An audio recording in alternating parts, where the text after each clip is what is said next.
B की last report का ये कहना था कि 90% से ज्यादा F&O ट्रेडर्स लॉस करते हैं। लेकिन रिसेंटली सेबी ने एक न्यू रिपोर्ट पब्लिश करी है जिसमें उन्होंने डिटेल में बताया है कि ये ट्रेडर्स जो लॉस करते हैं इसका रीजन क्या है, ये कौन से इंस्ट्रूमेंट्स यूज करते हैं, ये कितनी कैपिटल यूज करते हैं, इनका ट्रेडिंग मेथड क्या है और कितने टाइम इनको प्रॉफिट होता है, कितने टाइम लॉस होता है, एवरेज लॉस क्या है पर ट्रेडर पे। तो बहुत ही डिटेल्ड एक रिपोर्ट है, लेकिन आज हम इसकी ब्रीफ समरी डिस्कस करने वाले हैं कि एज अ ट्रेडर हमारे लिए इसमें से क्या सीखने वाला है और इस रिपोर्ट को पढ़ने के बाद में हम क्या अपनी स्ट्रेटजीज में चेंज कर सकते हैं और क्या हम जो है वो एक रियलिटी चेक ले सकते हैं। तो ये बेसिकली रिपोर्ट है। इसको अगर आप डिटेल में पढ़ना चाहते हो तो मैं आपको डिस्क्रिप्शन में लिंक दे दूंगा। 50+ पेजेस की रिपोर्ट है, आप जाके रीड कर सकते हो। लेकिन हम अपनी इस वाली रिपोर्ट पे आते हैं जो कि हमने ब्रीफ एक समरी जो है इसकी बनाई है। अब सबसे पहला जो डाटा हमारे सामने इस रिपोर्ट में है वो ये है कि फाइनेंशियल ईयर 2025 से 2026 में सिर्फ 57% ट्रेडर्स ने कंटिन्यू किया है। ठीक है, मतलब जो ट्रेडर्स 2025 फाइनेंशियल ईयर में ट्रेड कर रहे थे वो 2026 में भी ट्रेड कर रहे हैं, वो सिर्फ 57% है। दैट मीन्स 43% लोगों ने ट्रेड ही नहीं किया है इस नए फाइनेंशियल ईयर में। ठीक है, हालांकि मेरे हिसाब से ये डाटा शॉकिंग नहीं है क्योंकि जैसी मार्केट की कंडीशंस चल रही हैं हमें ये चीज़ें एक्सपेक्टेड थी और आज नहीं एक्सपेक्टेड थी, 2 साल से एक्सपेक्टेड थी। जो लोग हमारे टेलीग्राम पे जुड़े हुए हैं उनको पता है, हम लगातार 2 साल से बात करते आ रहे हैं कि ये चीज़ें होना ज़रूरी हैं। लोगों का स्टॉक मार्केट से इंटरेस्ट हटना ज़रूरी है अगर ये मार्केट अच्छा परफॉर्म करना चाहती है। अगर आप टेलीग्राम पे नहीं जुड़े हुए हो, डिस्क्रिप्शन में लिंक है, वहाँ पे जुड़िए। टिप्स नहीं मिलती हैं वहाँ पे, कोई कॉल्स नहीं मैं देता हूँ, सिर्फ प्योर साइकोलॉजिकल चीज़ें सिखाने की मैं कोशिश करता हूँ वहाँ पे। तो अगर आप उसमें इंटरेस्टेड हो तो ज्वाइन करिए। डेनिस की सिर्फ 20.77 लाख जो है वो नए ट्रेडर्स इस साल आए हैं। ठीक है, जो फर्स्ट टाइम ट्रेडर्स जिनको हम कह सकते हैं वो 20.7 लाख आए हैं, जो कि लास्ट ईयर अगर हम देखें तो 34 लाख थे। देन जो सबसे इंटरेस्टिंग डाटा है वो मेरे हिसाब से ये है। तो इसमें अगर आप देखोगे तो इसमें बताया गया है कि 93% जो ट्रेडर्स हैं इंडिया में, इंडिविजुअल ट्रेडर्स जो हैं वो सिर्फ ऑप्शन बायर्स हैं। ओनली बायर्स का मतलब क्या है कि जो सिर्फ ऑप्शन बाइंग ही करते हैं, मतलब पूरे साल में उनके अकाउंट में सिर्फ ऑप्शन बाइंग के ट्रेड हो रहे हैं, सेलिंग उन्होंने नहीं करी है, फ्यूचर्स उन्होंने कभी नहीं करा है, एक भी ट्रेड नहीं किया है, तो उसको हम कह रहे हैं ओनली बायर। और वैसे 93% लोग हैं और इनका जो बेसिकली लॉस में शेयर है, मतलब हाईएस्ट लॉस रेट जिसको कहते हैं, वो भी सबसे ज्यादा है। मतलब ऑप्शन बायर भी सबसे ज्यादा है हमारी मार्केट में और सबसे ज्यादा जो लॉस कर रहे हैं वो भी ऑप्शन बायर है। ठीक है, मतलब एक्यूरेसी भी इनकी सबसे कम है। और 4% वो लोग हैं जो कि मेजरली बायर्स हैं। तो टोटल क्या हो गया, टोटल 97% नंबर हो गया जो कि हम कंसीडर कर सकते हैं ऑप्शन बायर्स का। मेजरली बायर्स का मतलब जिन्होंने कभी कभार सेलिंग करी है, बीच में एक आधा ट्रेड उन्होंने शायद कभी फ्यूचर्स का किया है या कुछ किया है, लेकिन मेजोरिटी टाइम वो क्या कर रहे हैं, ऑप्शन बाइंग कर रहे हैं। तो आप सोचो 97% लोग हैं ऐसे जो कि ये काम कर रहे हैं और 2.1% लोग हैं जो कि ऑप्शन सेलिंग कर रहे हैं, मेजरली सेलिंग कर रहे हैं। बीच में कभी बाइंग करते होंगे, कभी फ्यूचर्स करते होंगे, लेकिन मेजरली वो सेलिंग कर रहे हैं। और लेस देन 1% लोग हैं जो कि फ्यूचर्स कर रहे हैं। मैं इस चैनल पे समझा के थक गया हूं लोगों को कि फ्यूचर्स ट्रेड करना सीखिए। सारी की सारी जो स्मार्ट मनी है वो फ्यूचर्स ट्रेड कर रही है। ये डाटा आपको क्या बता रहा है, डाटा आपको ये बता रहा है कि अगर 1% से कम लोग फ्यूचर्स ट्रेड कर रहे हैं हमारी मार्केट में, इंडिविजुअल ट्रेडर्स जो हैं, तो फिर फ्यूचर्स का वॉल्यूम आ कहां से रहा है। आप इस चीज को समझिए। जाकर कल जब मार्केट ओपन होगी, कोई भी फ्यूचर उठा लेना, किसी भी स्टॉक का, किसी भी इंडेक्स का, उसमें आपको लाखों करोड़ों का वॉल्यूम मिलेगा रोज का। तो वो कौन जनरेट कर रहा है, वो बड़े इंस्टीट्यूशंस, वो स्मार्ट मनी ही कर रही है। आप लगे हुए हो उस कॉल पुट में, लगे हुए हो 10 रुपए की, 15 रुपए की, मैंने खरीद ली, मेरी डबल हो गई, मैंने एक्सपायरी वाला ट्रेड कर लिया, मैंने वो कर दिया, सब बकवास है। आपको कोई बताता नहीं है कि फ्यूचर्स ट्रेड करिए, ऑप्शन सेलिंग करिए हेजिंग करके।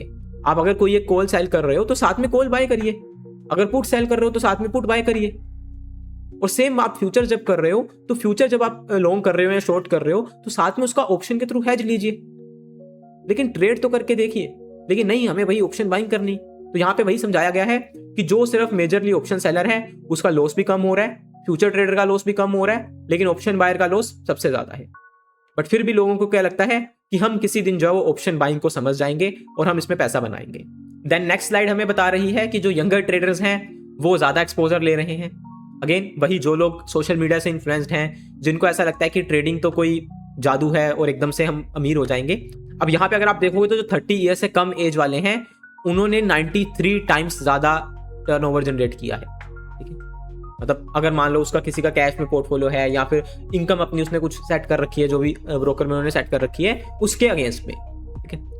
हालांकि टर्नओवर अगेन आप मल्टीपल ट्रेड्स करते हो तो टर्नओवर आपका होगा ही होगा, लेकिन ये जो पैटर्न है ये आपको दिखा रहा है कि जो यंग ट्रेडर्स हैं वो आज भी अपनी लिमिट से ज्यादा ट्रेड कर रहे हैं, जितनी उनकी इनकम अलाउ नहीं करती है, जितना उनका रिस्क एपेटाइट अलाउ नहीं करता है। जैसे जैसे आप देखोगे एज बढ़ रही है वो कम होता जा रहा है। और दूसरी चीज यहाँ पे है कि जिनकी इनकम अबव 1 CR है वो सिर्फ और सिर्फ 14x ज्यादा टर्नओवर कर रहे हैं, ठीक है। तो यहाँ पे हमें समझ क्या आ रहा है, इस स्लाइड से समझ क्या आ रहा है, इस स्लाइड से समझ ये आ रहा है कि वो जो एक लो इनकम ग्रुप वाला इंसान है और जो अभी एक यंग इंसान है, ये दोनों को स्टॉक मार्केट का नशा कुछ इस तरीके से लग रखा है, F&O का नशा कुछ इस तरीके से लग रखा है कि उनको लगता है कि यहाँ पे तो हम रिस्क लेके अमीर बनेंगे। अगेन नेक्स्ट स्लाइड भी इसी से रिलेटेड है कि जिन लोगों के इक्विटी पोर्टफोलियोस छोटे हैं वही ज्यादा हाईएस्ट इंटेंसिटी से ट्रेड कर रहे हैं, जबकि एक्चुअली ये उल्टा होना चाहिए, ठीक है। कि अगर मेरा अभी इक्विटी पोर्टफोलियो छोटा है, मेरे पास कैश में होल्डिंग्स नहीं है, तो मुझे F&O नहीं करना चाहिए, क्योंकि आप समझिए इस स्टॉक मार्केट का प्राइमरी ऑब्जेक्टिव है इन्वेस्टमेंट। आप यहाँ पे कंपनीज में इन्वेस्टमेंट कर रहे हो, पैसा लगा रहे हो, तो जब आपका एक अच्छे खासे लेवल तक का इन्वेस्टमेंट हो जाता है उसके बाद में आप सोच सकते हो कि हाँ चलो मैं थोड़ा सा ट्रेड भी करके देखता हूं, अगर मेरा रिस्क अलाउ करता है, मेरे पास समय है तो मैं करता हूं। यहाँ पे लोग क्या कर रहे हैं कि लोगों के पास में पोर्टफोलियो नाम पे कुछ नहीं है, 1 लाख रुपए का पोर्टफोलियो नहीं है और F&O में ले रहे हैं 10-10 लोड।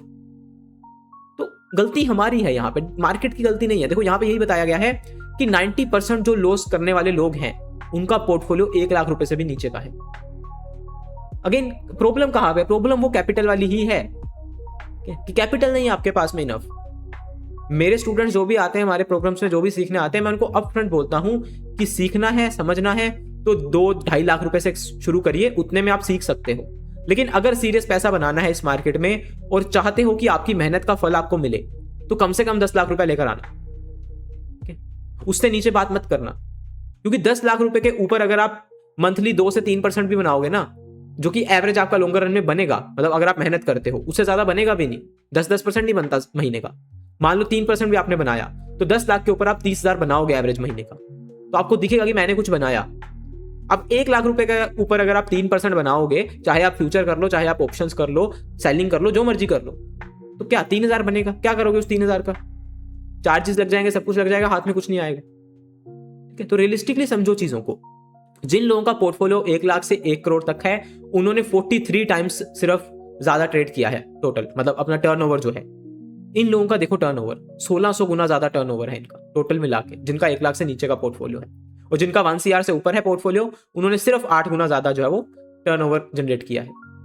दैट मीन्स वही कैपिटल जिनके पास ज्यादा है वो समझदार भी हैं, ठीक है, इसीलिए उनके लॉसेस भी कम हो रहे हैं। 63% लॉस मेकर्स हैं सिर्फ वो। अगेन अब 63% भी नंबर छोटा नहीं होता है, लेकिन ये जो रेशो है ये आप समझिए कि हर जगह पे होती है, ठीक है। अगर 10 बिजनेस खुलते हैं हमारे शहर में तो उसमें से 6 ही चलते हैं, 6 भी नहीं चलते, 4 ही चलते हैं, ठीक है। तो बाकी तो फेल ही होते हैं, तो वो हर जगह ही रहता है ऐसा। नेक्स्ट जो स्लाइड है अगेन मेरी उस चीज को प्रूव कर रही है जो कि मैं बहुत बार बोल चुका हूं टेलीग्राम पे, तो मैंने पता नहीं ये चीज कितनी बार बोली है, और वो क्या है, frequent traders generated almost all turnover and most losses. कि जो ट्रेडर्स फ्रीक्वेंटली ट्रेड कर रहे हैं उन्होंने सबसे ज्यादा टर्नओवर जनरेट किया है और उन्होंने ही सबसे ज्यादा लॉसेस करे हैं। दैट मींस अगर बिल्कुल सिंपल देसी भाषा में बोलूं तो फ्रीक्वेंट ट्रेडर्स जो हैं उन्होंने ही ब्रोकर के लिए काम किया है और उन्होंने ही जो है वो अपने घर बर्बाद किए हैं, जो कि सारा दिन स्क्रीन के आगे बैठे रहते हैं, ठीक है। 42% ट्रेडर्स हैं जो कि 100 डेज से ज्यादा एक्टिव थे। अब पूरे साल में आप देखो ट्रेडिंग डेज कितने होते हैं, 210 220 होते हैं, छुट्टियां वगैरह सब निकाल के, तो उसमें से 100 दिन ये एक्टिव थे, इन्होंने 100 दिन ट्रेड किया है। वो कितने लोग हैं? वो 42% लोग हैं। और 94% जो टर्नओवर है वो भी इसी ग्रुप से आया है, और 87% जो टोटल लॉसेस हैं वो इसी ग्रुप से आए हैं। मतलब पूरे लॉस का जो 87% है वो यही ग्रुप से आया है जो कि फ्रीक्वेंटली ट्रेड कर रहा है। और इसमें भी ना एक और नंबर मिसिंग है, वो अगेन वो ब्रोकर्स हमें प्रोवाइड करके दे सकते हैं। वो नंबर है कि जो लोग सारा दिन बैठे रहते हैं। यहाँ पे तो उन्होंने दिन बताया ना, अब मान लो मैंने एक दिन में एक ट्रेड कर दिया और मैं उसका चला गया स्क्रीन बंद करके, तो वो भी ट्रेडिंग डे ही काउंट होगा।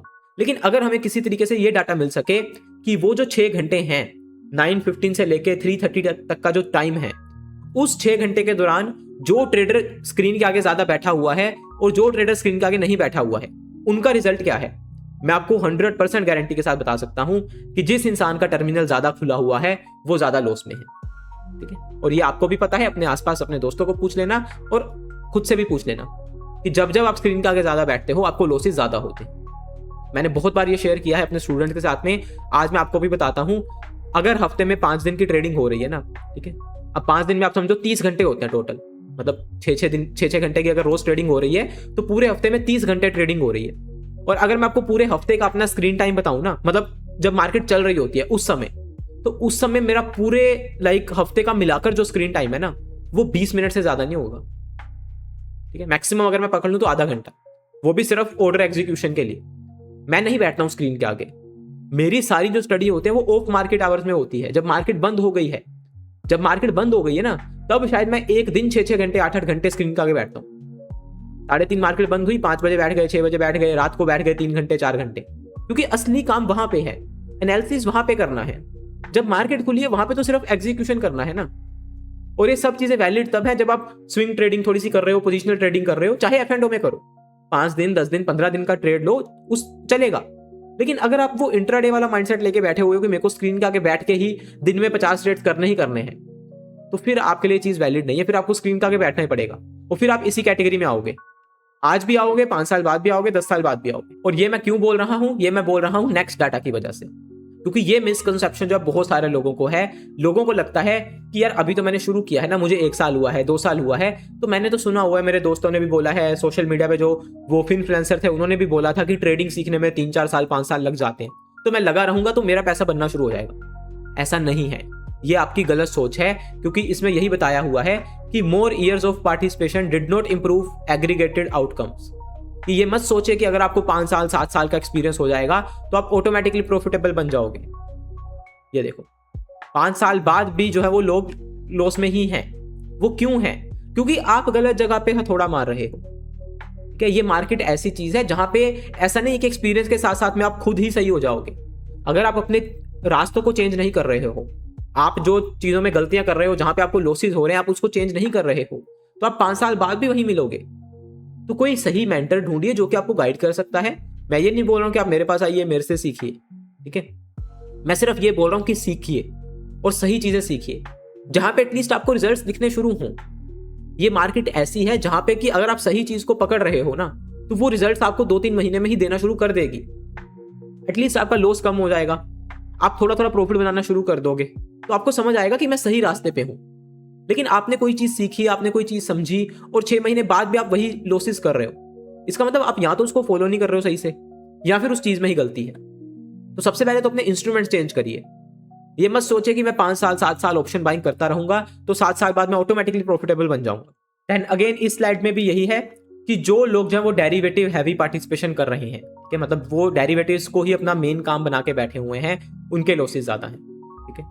ये देखो यहाँ पे क्या लिखा हुआ है, 18.6 लाख ट्रेडर्स ऐसे हैं जिनका की कैश मार्केट में टर्नओवर ही नहीं है।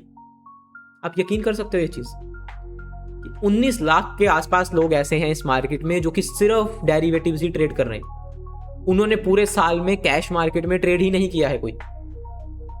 मुझे नहीं समझ आता है कि फिर लोग क्यों मार्केट को जो है वो गलत बोलते हैं। आप नीचे भी जाके देखोगे, यहाँ पे भी यही एक्सप्लेन्ड है कि कितने परसेंट लॉसेस उन्होंने करे, और वो जो ओवरऑल लॉसेस थे वो उनके जो वो कैश पोर्टफोलियो का कितना परसेंटेज था। मतलब वही बात है कि कैश में मेरे पास पोर्टफोलियो 50,000 का है, और एफ एंड ओ में डेरिवेटिव्स में जो मैं लॉस कर रहा हूं 10-10 लाख का। प्लीज इस चीज को समझिए, पहले अपना कैश पोर्टफोलियो सेट करिए। मेरे कैश पोर्टफोलियो में 2 करोड़ के होल्डिंग्स पड़ी है ना, उसके बाद मैं जाकर 10 लाख का 20 लाख का रिस्क अगर लेता हूं एफ एंड ओ में, तो वो समझ आता है। मेरे पास कैश पोर्टफोलियो के नाम पे कुछ नहीं है। मुझे ऐसा लगता है कि कैश मार्केट में ट्रेड तो जो वो नए लोग करते हैं, जिनको समझ नहीं होती वो करते हैं। मैं तो प्रोफेशनल ट्रेडर हूं, मैं तो डेरिवेटिव्स करूंगा, या फिर कैश मार्केट में अगर मैं ट्रेड करूंगा तो मेरा धीरे धीरे पैसा बनेगा। ये सब मिसकंसेप्शंस हैं। अगर आप भी ये गलती अभी कर रहे हो, प्लीज इसको इंप्रूव करिए। ये डाटा डराने के लिए नहीं आता है, ये डाटा समझाने के लिए आता है आपको, ठीक है। मैं तो बहुत समय से बोल रहा हूं, लेकिन अगर आप इस डाटा को देखने के बाद भी नहीं समझोगे तो फिर वही बात है कि फिर आप ना इस मार्केट में लॉस करने के लिए आए हो। जो ट्रेडर्स प्रॉफिट बना रहे हैं, आप उनके उनके लिए बली हो आप, तो फिर आप अपनी बली देते रहिए और उनका प्रॉफिट करवाते रहिए। सो वीडियो अच्छी लगी हो, शेयर करिए अपने ट्रेडर फ्रेंड्स के साथ में, और उनको बताइए कि क्या गलतियां नहीं करनी है। बाकी कमेंट्स में मुझे जरूर बताइएगा कि और आप कैसी वीडियोस देखना चाहते हो। Thanks for watching. जय हिंद, वंदे मातरम।